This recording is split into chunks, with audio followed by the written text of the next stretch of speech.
Vous êtes de plus en plus nombreux à nous suivre et à participer à l'évolution de la chaîne Afrique N24, et sincèrement nous tenions à vous en remercier. Nous lisons tous vos commentaires qui enrichissent le débat et vraiment nous vous demandons de nous soutenir, en aimant les vidéos pour une large diffusion, et pour continuer à avoir une ligne éditoriale indépendante, et vous proposer de nouvelles émissions toujours de plus en plus enrichissantes. Ne restons pas passifs, soyons actifs. Merci et à bientôt. Bonjour le Togo, bonjour les amis, bonjour commandant Ama, bonjour frère Ferdinand Haïté. Je fais cette sortie pour vous rappeler une chose. Il est vrai que notre rôle est de défendre tout le monde. C'est notre rôle. Tu es militaire, tu es journaliste, tu es un leader d'opinion, tu es un philosophe, tu es un mécène. Ta contribution est de te lever et de dire non. J'ai même vu les prêtres. Il y a un élément qui circule actuellement. Les prêtres aussi qui sont révoltés et qui disent maintenant, trop c'est trop. Sauf que je veux attirer votre attention sur quelque chose. Quand la mafia se querelle, il faut beaucoup prendre soin de vous. Quand la mafia rentre en jeu et se donne des coups, il faut vraiment être prudent. Je parle de la mafia pour une simple raison. J'ai lu le livre de Loïc Lefroc-Prigent, livre qu'il a consacré sur le Togo. Et j'ai pu voir à quel point il était dangereux de côtoyer le pouvoir togolais et plus loin, de côtoyer ce qui anime ce pouvoir. Certes, Bertin Agba fut un Togolais. Moi qui vous parle, mon grand regret est de ne pas avoir voulu l'approcher au moment même que lui m'approchait. Il m'a appelé plusieurs fois. Mais mon intuition ne me disait pas de prendre. On s'est parlé une fois, deux fois. Après, il ne faisait que réappeler. Mais je ne décrochais pas. Certains m'ont dit que j'étais un orgueilleux. Quand d'autres me disaient que ce n'était pas intelligent. Il fallait prendre et écouter. Mais moi, je travaille avec sur mon sixième sens. Quand ça ne va pas, je ne force pas. Je laisse. Comme pour vous dire, je viens chez quelqu'un. Quand, dans mon fort intérieur, ça me dit d'aller là-bas. Pour vous dire que Feu Bertin Agba, moi, je ne l'ai pas connu. Mais il avait cette élégance quand même, cette magie des mots. Il parlait bien. Il me donnait l'impression d'être quelqu'un qui est immensement intelligent. Malheureusement, je ne le connaîtrai jamais. Jusqu'à ce qu'il s'en aille. Paix à son âme. Je vous rappelle ceci. Allez lire le livre de Loïc Lefroc-Prigent, l'ex-patron de Elf Aquitaine. Et vous avez un condensé de tout ce qui se passe au Togo. Quand la mafia se lève, commence par tirer sur ses propres enfants, il faut faire beaucoup attention. La preuve est qu'il vient de vous lister comme des agents qui veulent détruire la République. Alors que la mafia est déjà en train de mettre la République sans dessous-dessous. Ils vont trouver une ripaille comme ça tout à côté. sur laquelle ils vont mettre leur abomination. J'ai comparé Faure Gnassingbé à Pinochet. Les gens ne m'ont pas écouté. Parce que les gens n'ont jamais lu. C'est la même chose que Pinochet aussi faisait. Installé par la CIA, il va se mettre à traquer tous les Chiliens. Il ira plus loin. Il créera ce que lui-même l'a appelé l'opération Condor. On te traque plus seulement au Chili, on te traque dans le monde entier. Installé par la DGSE, vous voyez comment Faure se comporte, non? Vous voyez comment Faure Gnassingbé se comporte. S'il voit l'ombre actuellement de quelqu'un, il peut se lever et dire, mettez le revolver dans la tête de l'ombre là. Parce qu'il a peur de tout. Et quand quelqu'un en vient à avoir peur de tout, il devient un danger public. Je parle de la mafia, pourquoi? Moi, je n'arrive pas sincèrement à comprendre. Les éducations que nous donnons à nos petits frères, à nos enfants, à tous ceux-là à qui nous pouvons laisser quelque chose sur cette terre. Pascal Bojona est au summum même de sa gloire actuellement. Il est rappelé. Il travaille avec Faure Gnassingbé. Il menace tout le monde de coups et blessures.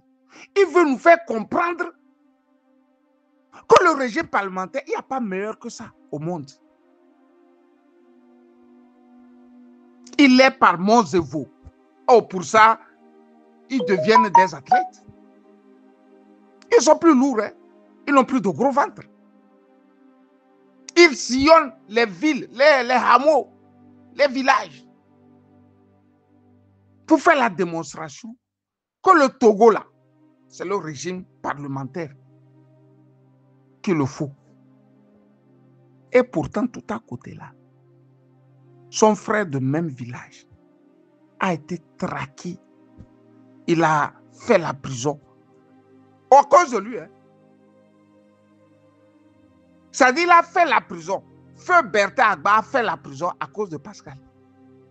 Ce n'est pas moi qui le dis, c'est le monsieur, le défunt même qui le dit.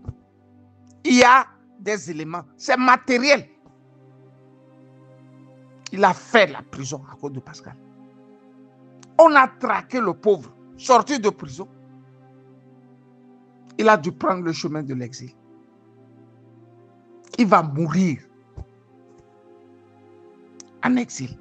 Au même moment, l'autre est en train de jouir de la bombance, quoi. Moi, je ne le ferai pas. S'il est vrai que c'est mon ami, mon vrai ami, mon frère, 2 villages, mais ils sont de Kouméa, je crois. Je vais trouver une passerelle pour déposer ma démission. Vraiment, je ne me sens pas en accord, Monsieur le Président, avec tout ce qui se passe au Togo. Je démissionne. Un homme normal, c'est comme ça qu'il fonctionne.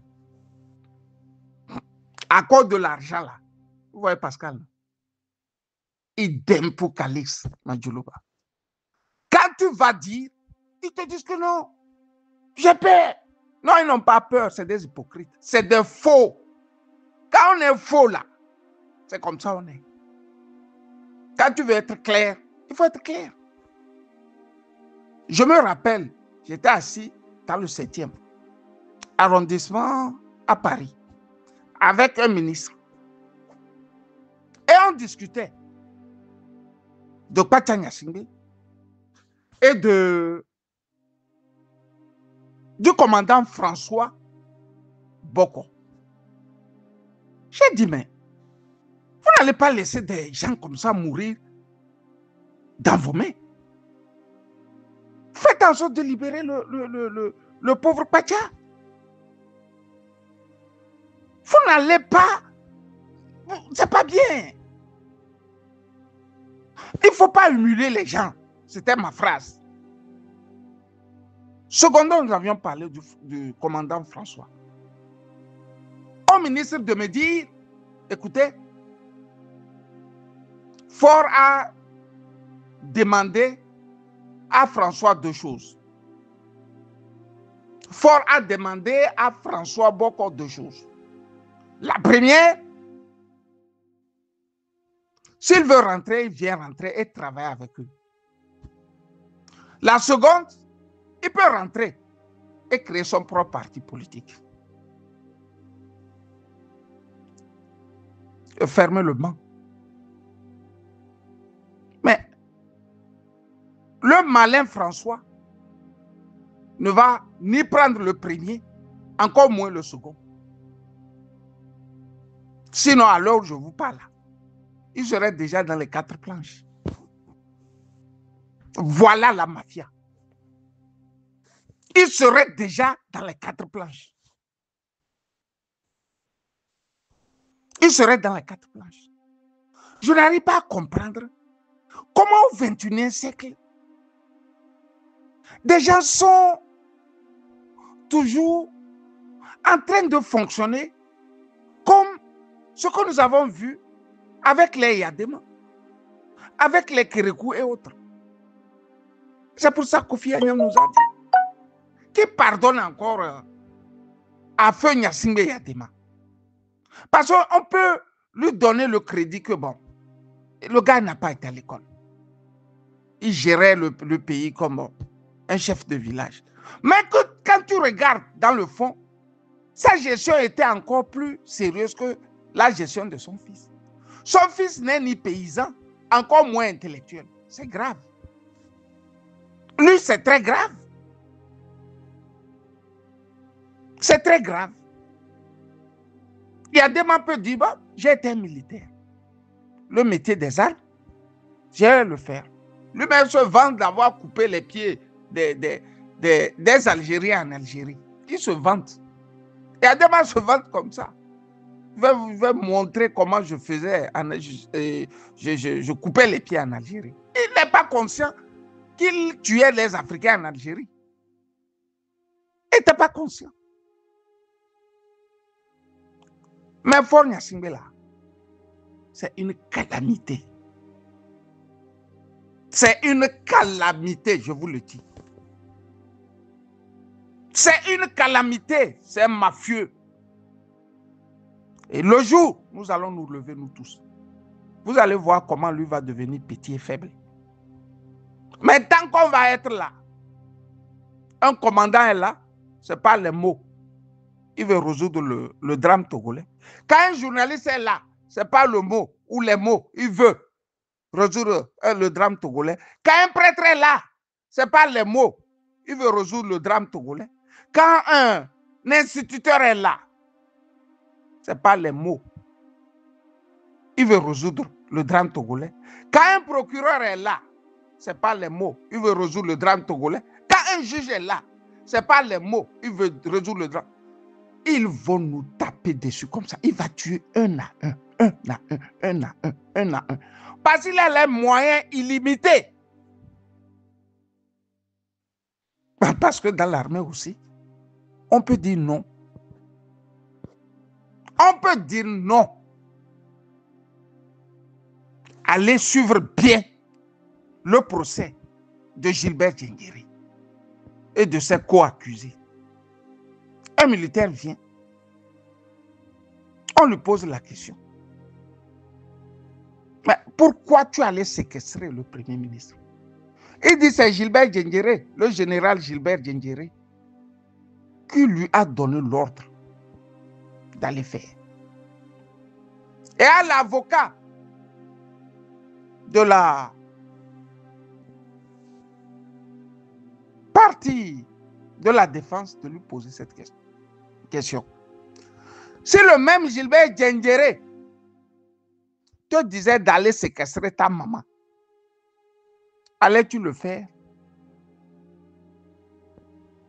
Le militaire est resté bouche bée pour vous dire que ceux qu'on envoie pour tuer, ceux qu'on envoie pour empoisonner là, ils sont comme nous. Il faut les affronter. Si quelqu'un rentre dans ta maison, au nom de la République, pour te séquestrer, c'est un mandat de quelqu'un. Prends les gourdins, toi, ta femme, tes enfants, et luttez. S'il vous tuait, ça on appelle la bonne mort. Ne vous laissez pas. Parce que ce n'est pas celui qui tue qui est fort.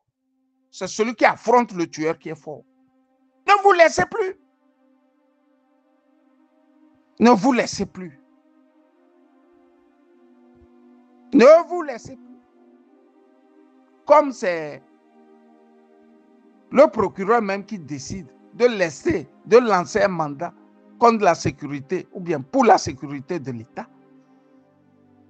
Je vous ai parlé de Vyshensky, non? Le procureur de Staline. Il faut arrêter la proie. Dans le bureau, il y a des tas et des tas. Je dis des tas et des tas de chefs d'accusation à vous coller à la peau. Quand je parle, il faut m'écouter un peu. Je n'ai rien, je suis rien. Mais quand je parle, il faut m'écouter. Parce que quand vous buvez du Tchoukoutou, vous buvez du Sorabila.